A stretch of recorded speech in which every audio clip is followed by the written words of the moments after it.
All right, looks like we have a fair amount of people inside right now. So welcome everyone. Before we get started, I want to kick it over to Maxine to welcome us. Hi, Maxine. Hi, Aaron. Yes, welcome. And thank you all for coming today for the three that matter to me. This is a great way for all of our communities to feel connected.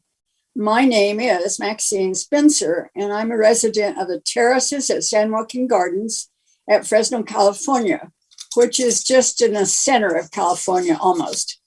I'm honored to be the co-host with John Cochrane today. And when I said yes to the invitation, it was because of books. To age well, those books tell me do something new and do something scary. This qualifies for both. We're now in a large group, but later there will be 3 breakout sessions. You can mute in this large group and unmute in the smaller sessions as you participate. From John, you will hear about the 3 books that have influenced him as a person. And later in the breakout session, you will have a chance to share your similar experiences with books that matter to you with other residents across the country. Throughout, you can think about books you may want to recommend to John. My own experience with books is ongoing. Tuesday, I finished a book on my Kindle, and that afternoon I started another book from our library.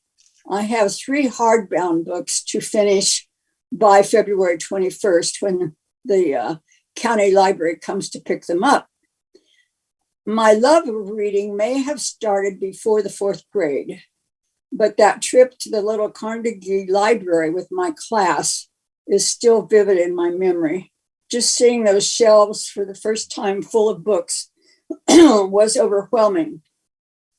And I checked out my first Nancy Drew book with my new library card. I've had a card all my life since then in multiple towns. And now it's time to go back to John, which you have seen. And John has always shown an interest in knowing and connecting with us. Take it away, John. Maxine, thank you so much, and good morning and good afternoon. It is so good to see all of you here. I'm so excited to be here to talk about 3 books that matter to me. And Maxine, I loved your story about your excitement walking into the library because I share that excitement. And when I moved to California, I went into the Pasadena Public Library and I got my library card. And only people who love libraries and love books will understand this. But I was so excited and so happy to have this card because I know that books open up a new world for many of us. And it is something I've had since childhood. So let me start by taking you to my childhood. I'm 8 or 9 years old, and it's winter in Springfield, Illinois, where I grew up. It is snowing outside. The trees are covered with snow, and I'm sitting on the floor of the bedroom I share with my 2 older brothers with a blanket around me and my feet over the register that blows the hot air that heats our house. And I'm reading a biography, a children's biography of Abraham Lincoln. And I'm so excited every time that the heat comes on and the air starts to blow because all of a sudden I imagine myself sitting in front of a fireplace as I'm reading Abraham Lincoln did as he learned to read and write and do his schoolwork. And I was instantly transported from Springfield, Illinois, from my bedroom in our split level home at 20 Sunnyside Drive into a 1-room log cabin in Kentucky, where the 16th president of the United States was just becoming the person he would grow up to be. And I realized at that moment the power that books have, not just to inform us, not just to inspire us, but the power they have to transport us to another place. And that for me was absolutely magical. I just loved those times. And I still love reading for that time when all of a sudden you can close out everything else that's going on in the world and magically appear someone somewhere else, magically stand in someone else's shoes, magically experience something you would never be able to experience. And one of the many things I love about reading is if 100 people share a book, and this is why book clubs are so popular, 100 people take away something different. 100 people hear something different, see something different, experience something different. And sharing all of that is just where we find our common humanities, where we get to know one another, where we get to know ourselves, where we get to figure out our place in the world. And so books for me have long been just a source of joy and fascination. Maxine, you mentioned reading on your Kindle, and I have to admit, I read most of my books today on my iPad. And I do that because I read 4 or 5 books at a time. So I read some more serious books. I read some less serious books. I read books about business. I read books about life. And I find that for me, because I like reading so much, keeping different books enables me to jump in wherever I need to be, wherever I want to be for that moment, and keeps it interesting. But because I travel, I can't drag books around with me the way I used to and the way I like. And what I miss, and I'll bet everyone on this Zoom understands this, I miss the tactile feel of holding a book. I miss the feel of the pages as they turn. I miss the smells of I just miss all of it. And so I've kind of reluctantly gone to the electronic version, and they're great for a lot of things. I love to crawl into bed at night and read. Having an electronic book is fabulous for that. But and you'll see me reference a few of these as we go along. I still love the physical books. So my lifelong interest really started from childhood, but it started earlier than the moment I just described, reading this children's biography of Abraham Lincoln. It started for me with 4 magic words as I was being read to. And I wonder if any of you on the Zoom can guess what those 4 magic words are that entranced me as a child and continue to entrance many of us as adults. And I heard it, somebody got it exactly right. It took about half a nanosecond. Once upon a time. Aren't those the magical words that just get us ready to go somewhere special, right? My ears perk up, I pay a little closer attention, I lean in, and I get ready to hear a wonderful story. And I think that of all the gifts I got from my parents, perhaps the best gift I got was the gift of a love of reading and a love of stories, because they are so powerful. And so I want to start by talking about, when I talk about 3 books that matter to me, I want to start by talking about a children's book that mattered to me when I was a child, but also matters to me to this day. I love children's books for lots of different reasons. One, they're kind of simple, compressed storytelling, right? So let's face it, at my age, I can actually get through a children's book in one sitting, which is something I don't do with most of my other books. But I love the simplified, compressed storytelling. I love the economy of the storytelling. There's no room for fluff or extra or extraneous. You really have to get to the core of the story and get there in a really powerful way, in a really simple way. I admit I even like the drawings because I compare them to how I'm picturing something in my own head. So that's kind of fun. I've loved them when I was a kid. I still love them as an adult. And I love children's books for a couple of reasons. One is, of course, they have to work and appeal to children. They have to be an engaging story. They have to be a storyline that captures people, that holds their imaginations, that allows them to read and see themselves. And that's key if you're going to engage that core audience. But the best children's books also have powerful messages that resonate just as powerfully for adults. So one of the questions I'm going to have for you as we go into our breakout session, we're not going there just yet, is can you remember a children's book, a childhood book that was especially important to you? I'd love to have you put that in the chat. We'll talk about that when we get into our breakout rooms. But one of those very special books for me is a book called The Velveteen Rabbit. Peggy, I see you laughing. I'll bet you're familiar with it. I see a few of you laughing, and you're laughing. I see a few other people laughing. You know this book. It's a great children's book. Even better than that, it's a great adult book. If you haven't read it in a while, let me reacquaint you with a couple of passages. If you've never read it, I really hope you will go to a library somewhere and pick up a copy of this. It is just a profoundly important book. And as I looked at my book again this morning, I wondered where I got in this particular copy. And inside the front page, you won't be able to see this, but it says, "Return to Fourth Presbyterian Church." So apparently I was stealing children's books from my church in Chicago. Don't tell them. Hopefully I made a good pledge that year, but apparently that's where I got this copy of The Velveteen Rabbit.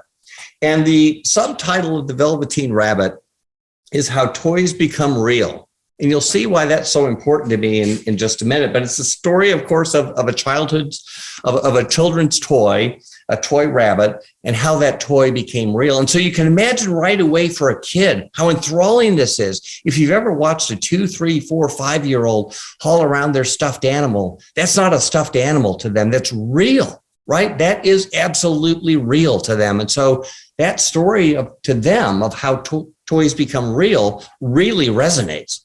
But it also resonates for adults. And I'll share with you why that resonates so powerfully for me. And then we want to hear from you about the stories that resonated with you. So allow me, since this is a book club, to do a little reading from the book. There once was a velveteen rabbit, and in the beginning, he was really splendid.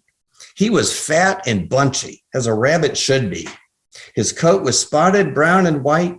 He had real thread whiskers, and his ears were lined with pink satin, right? So you've got this wonderful image right off the bat of this kind of picture perfect rabbit, this picture perfect toy, everything in place, everything the way it should be. And the book goes on to tell the story of how the rabbit feels a little left out by the more sophisticated toys, the toys with buzzers and handles and pull tabs and things that make noise. And so he begins to feel shunned by some of the other toys, feel pushed to the side, which again, if you're a kid, haven't all kids felt that way, right? So all of a sudden they can relate to how this rabbit is feeling. And if you're an adult, you've almost certainly experienced what it means to be the outsider, what it means to be pushed aside, what it means to be overlooked. And so again, these books work at two different levels. And so the rabbit starts having a conversation with a toy horse that's also part of this kid's toys. The toy horse had lived longer in the nursery than any of the others.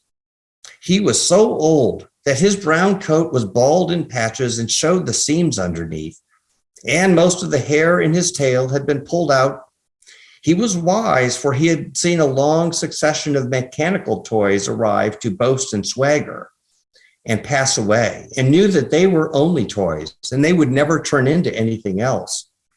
For nursery magic is very strange and wonderful, and only those playthings that are old and wise and experienced understand about it. What is real? Asked the rabbit one day. Does it mean having things that buzz inside you and a stick-out handle? Real isn't how you are made, said the toy horse. It's a thing that happens to you. When a child loves you for a long, long time, not just to play with, but really loves you, then you become real. Does it hurt? Asked the rabbit. Sometimes, said the toy horse, for he was always truthful. When you are real, you don't mind being hurt. Does it happen all at once, like being wound up, or bit by bit? It doesn't happen all at once, said the toy horse. You become. It takes a long time. That's why it doesn't often happen to people who, an interesting choice of words, isn't it? The author says it doesn't happen to people, but weren't we talking about toys? It doesn't often happen to people who break easily, or have sharp edges, or who have to be carefully kept. Generally, by the time you are real, most of your hair has been loved off, your eyes drop out, and you get loose in the joints and very shabby. But these things don't matter at all, because once you are real, you can't be ugly, except to people who don't understand. What a great book. What a great message for kids. But what a more powerful message for adults. You see, the title is The Velveteen Rabbit, How Toys Become Real. But like the best of children's books, this is really the story of how people become real. Velveteen Rabbit, one of my 3 books that matter to me. And now, Maxine, I think we have some questions for the audience, and we'll send people into a breakout room. Yes, so the first breakout room, there are 2 questions that you will be discussing. One, what book from your childhood inspired you to read and why? The second question, what experience ignited your passion for reading? And so remember, now is the time to unmute so you can discuss. I'll see you back here later. Well, I hope you had a good discussion in your breakout group as we did in ours. It was limited, but a really powerful discussion about how books help us build empathy, understanding. Someone shared the story of being slower to learn to love reading, and how it only takes that one book that captures your imagination, that one book that allows you to see yourself in it, to capture your imagination, draw you in, and create that lifelong love affair with learning and with books. And I think it's a great point to understand that while many of us got hooked as children, not everybody does. And if you didn't get hooked as a kid, you can still get hooked as an adult and get the same joy and the same purpose out of books. So what I would love you to do is use the chat feature. If you have a favorite children's book, if you have a book that you give to grandchildren or grandnieces and nephews, share it in the chat. I'd love to see what those are. We'd love to gather that.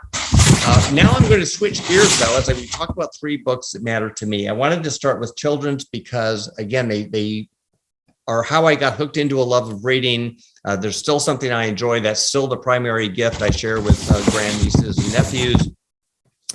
But I want to shift to business books, books that have shaped my career, books that shape how I lead human good. And hope that might be a little bit interesting for you. And I would invite you to start thinking about books that perhaps helped shape your careers and your vocations, whether those were paid vocations, whether that was work inside the home, whether it was volunteer effort somewhere, but books that have helped shape your understanding of the world and helped shape your understanding of your career. Not surprisingly, I do a fair amount of reading for business. And one of the things I try to do as I think about business books is, one of the hard parts about leadership is understanding your own situation, understanding the context within which you're operating and the forces that are being put upon you as an organization.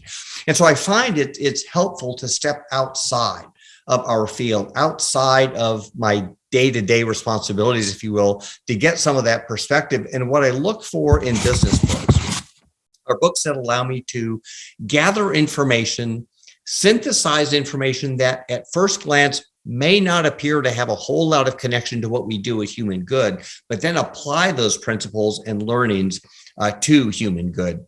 So, where do you start? Where do you find those books? Well, as Billy Joel said, sometimes I go to extremes. So I like to read about success stories, and believe it or not, I like to read about failures because both can be really instructive lessons for leadership and for organizations and companies. I will say the success stories are far more fun to read, but sometimes the failure stories are really, really compelling because you learn lessons about how once great companies fell apart, how they lost their way, what were the mistakes that were made in leadership and in execution that caused them to slip away. Both have lessons. In the case of failure, it's often about hubris and lack of focus and lack of courage. And of course, in success stories, it's often just the opposite of that. It is stories of courage and clarity. Often it's stories about humility and leadership, humility in understanding, flexibility in terms of how we approach our field, a willingness to embrace ideas that might be difficult but might be necessary. So overall, I would say, well, I read both extremes, and I think both are important. Success is obviously a lot more fun. And so I want to focus on a success story that I've read recently. It's a company I focus on a lot, and I think it has a lot to say about human good and who we are and where we need to be going. So that success story, if I was to ask you for iconic companies that have stood the test of time, certainly one of those that would be on many of our lists would be the Walt Disney Company. Next year, they will celebrate their 100th anniversary. And I will point out that very few companies actually make it intact to their 100th anniversary. And very few of those that make it to 100 get to 100 at the very top of their game. And that is absolutely the Walt Disney Company.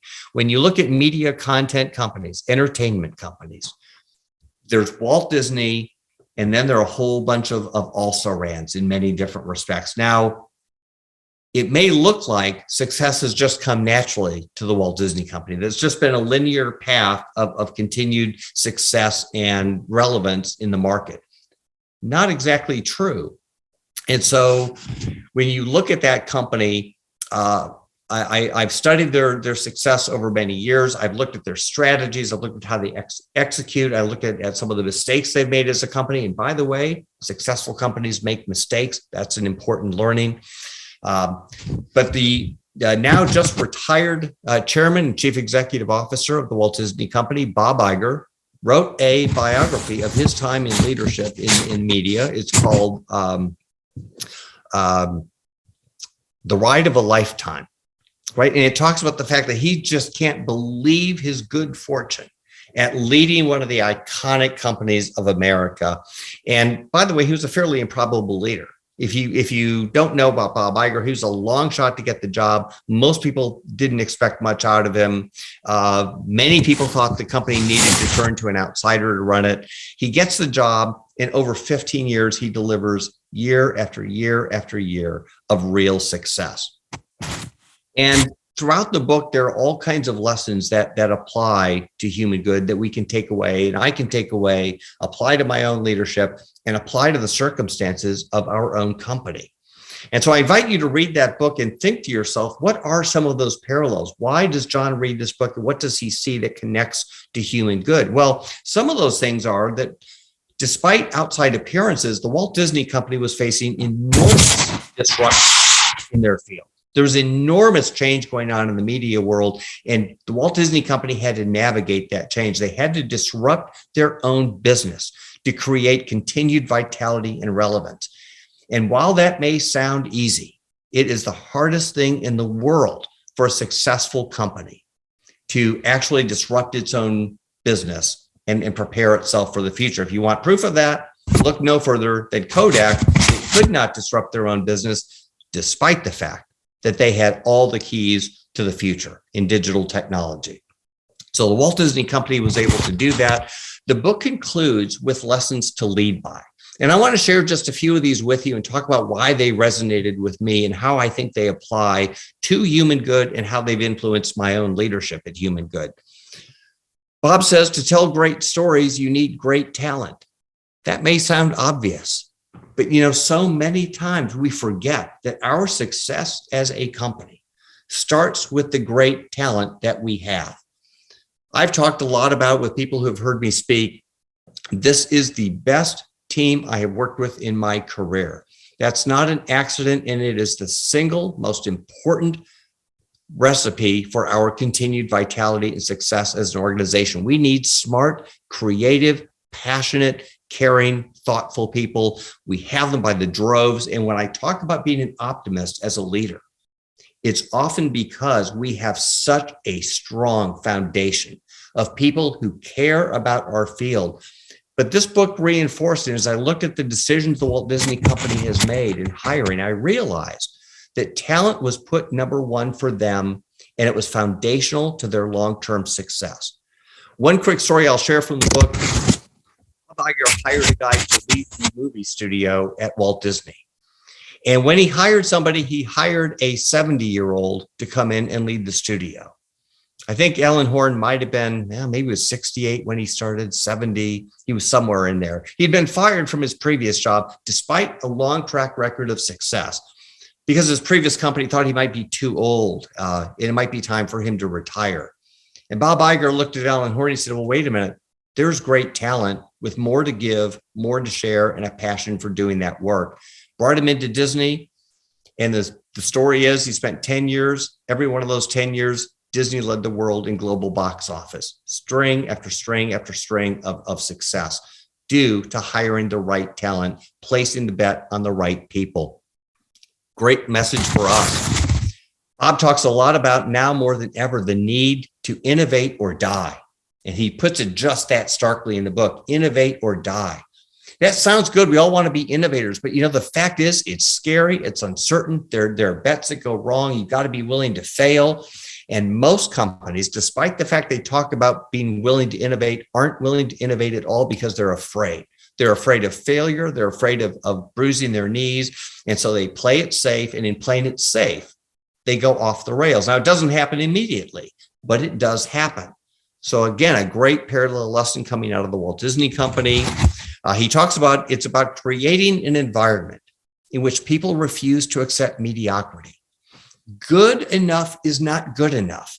With a few more resources, with a little more effort, if you can get from good to great, push it just a little bit harder. And Bob did that consistently throughout his 15 years in leadership as the CEO of the Walt Disney Company, and the results speak for themselves. And I see this with our own team members all the time.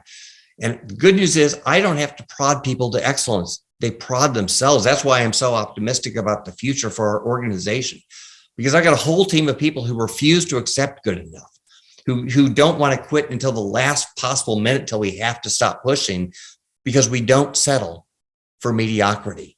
And so many companies do. So many companies will say, we're good enough. We're okay for now. We can get by with that. Getting by with that is not a recipe for long-term success. So those stories really resonated with me. Bob talks about too often we lead from a place of fear rather than courage, stubbornly trying to build a bulwark to protect old models that can't possibly survive the sea change that is. Our field is changing. The field of aging is changing, and it's changing rapidly. And I see, as I scan across organizations and I talk with my counterparts, I see two schools of thought. I see people who are excited by that change, who are embracing it, who wrestle every day to understand it and find ways to be relevant and real for the missions they serve. And then I find a lot of organizations who are just clinging on for dear life, right? They just don't want anything to change. They want it to be like it was 5 or 10 years ago, and they want to just preserve the status quo. The problem is you can't preserve the status quo when there's disruption coming. So how do you navigate those changes? The Walt Disney Company gives us all kinds of examples for that. He writes about long shots are usually not as long as they seem. With enough thoughtfulness and commitment, the boldest ideas can be executed. I see that every day. That's so right. We tend to tell ourselves horror stories of why something won't work. We talk ourselves out of everything that might be possible. And in doing that, we talk ourselves out of living our mission in the fullest, most dynamic way possible. And I refuse to let that happen for human good. And the people I work with every day refuse to let that happen for human good. And last, Bob writes, if you're in the business of making something, be in the business of making something great. That so resonates with me. That's why I'm here. That's why my colleagues are here. Are we perfect? Are we great yet? Of course we're not. But we're on a path to that. That's what motivates us. That's what motivates me. So when you read that book, if you read The Ride of a Lifetime, you'll see why that book informs my leadership of human good, why I find that so relevant to who we are as an organization. So Maxine, I think if I'm right, we're going to break and go back into our breakout groups and talk about books that have been relevant to our professional lives. Am I right? The questions to think about on this second breakout session: is there a particular book that shaped your life? Is there a book that you return to for reflection or guidance? And please remember to unmute in this next section. Well, we never have enough time for these discussions. And I know, let me see, I'm trying to roughly keep track of time. All right, see, this is my big fear when I'm being invited to talk about books, is I'm only given an hour to talk about 3 books that matter to me. And this is one of those sessions that I could go on for hours talking about this. And I would love to engage in conversations with all of you. And by the way, at the end of this, you're going to be asked and tasked with some homework. And that is to either put into the chat or send an email, and you'll see the email on your screen at the end of our time together, of a book you would recommend that I read. I try to read at least 1 book a week. I probably make it on an annual basis. I don't make it necessarily every single week, but I try. If nothing else, I at least make a stab at reading a number of different books. So if I don't get one completed, I at least make progress. Well, I'm going to end my time together talking about three books that matter to me with a book I never wanted to read. And it's a book that people kept suggesting I read. And it's a book called Tuesdays with Maury. Some of you may be familiar with this book. People kept giving me this book and saying, I really need to read this, John. You need to read this. You'll love it. It's an uplifting book about dying, which doesn't that just sound compelling? And so it sat on my shelf for years. And I thought, I don't want to read this book. And then it kept telling me, oh, it's a feel-good book. You'll love it. I hate feel-good books. I find them treacly and just somehow a little off-putting. Mostly I just like using the word treacly on a Zoom because you don't get to do that every day. And so this book literally just sat on my bookshelf for years, and I didn't want to read it. Now it actually sits on my coffee table, and I will tell you, this book, much like Velveteen Rabbit, and I think you'll see the parallels between the two, which is why I chose those two, have real parallels about how I see the world, how I see people, and how I respond to people. It's the story written by Mitch Albom, a sports writer, talking about the visits he had with his college professor mentor, Maury Schwartz, as Maury Schwartz was dying of ALS, or more commonly referred to as Lou Gehrig's disease. And Maury shares with Mitch the experiences he's going through as he battles ALS and as he learns to adjust. And so I want to read just a few. This is a book club, so I get to read. I want to read just a little bit from the book and talk about why this informs my thinking about life, but certainly about my work. When a colleague at Brandeis died suddenly of a heart attack, Maury went to his funeral. He came home depressed. What a waste, he said. All those people saying all those wonderful things, and Irv never got to hear any of it. And I read that and I thought, boy, isn't that true? Isn't that a great reminder to tell the people we love and care about that we love and care about them? Tell the people we admire, not just that we admire them, but why we admire them, what they mean to us. We don't need to wait until people are dead to talk nice about them. We can actually do that right now. We could do that when we get off this Zoom call. And that may be one of my charges to you as we end our time together. He goes on to write about an appearance that he had with Ted Koppel on Nightline, if you remember that show. Maury was interviewed by Ted Koppel. And the first exchange I just thought was interesting is Ted said, now let me ask you something. Have you ever seen my program? Maury replied, twice, I think. Twice? That's all? Well, don't feel bad. I've only seen Oprah once. That has nothing to do with what he wrote, but I actually enjoyed that. So while he's been interviewed, he said, Ted, this is Maury talking. When all this started, I asked myself, am I going to withdraw from the world like most people do, or am I going to live with my ALS? I decided I'm going to live, or at least try to live, the way I want, with dignity, with courage, with humor, with composure. And there's a lot about that I just loved. And talking about the fact that he mentions he's going to try to live. Because some days, doesn't it feel like that's what we're doing? Some days it's just like, well, I'm not trying to get through the day. I'm trying to live. Some days that's the best we can do, but it's a choice we make. It's a choice Maury made. And it's a choice he made with really powerful consequences. He ends talking about this. He talks about the dependency that came as his body failed him, and he relied on others to provide the most personal care. It took some getting used to, Maury admitted. The most personal and basic things had now been taken from him. Going to the bathroom, wiping his nose, washing his private parts. With the exception of breathing and swallowing his food, he was dependent on others for nearly everything. I asked Maury how he managed to stay positive through that. Mitch, it's funny, he replied. I'm an independent person, so my inclination was to fight all of this. Being helped from the car, having someone else dress me, I felt a little ashamed. Because our culture tells us we should be ashamed if we can't wipe our own behind. But then I figured, forget what the culture says. And you know what? The strangest thing, I began to enjoy my dependency. Now I enjoy when they turn me over on my side and rub cream on my behind so I don't get sores, or when they wipe my brow or they massage my legs, I revel in it. I close my eyes and soak it up. And it seems very familiar to me. It's like going back to being a child again, someone to bathe you, someone to lift you, someone to wipe you. We all know how to be a child. It's inside all of us. For me, it's just remembering how to enjoy it. The truth is, when our mothers held us, rocked us, stroked our heads, none of us ever got enough of that. And I think that's such a powerful lesson of perspective, right? We become dependent, we become needy. We're so culturally attuned to not asking for help and frankly being ashamed if we have to ask for help. And Maury starts buying into that.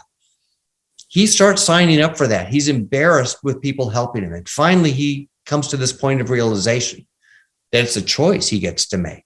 He doesn't have to accept that as the reality. He can reject what the culture has told him about dependency and instead revel in the love that is being showered on him while his needs are met. I was remembering as I read that, visiting my niece when she was just a little over 1. She had learned to walk. She was running all over the house. After dinner, she would head to the bathroom for Tubtown.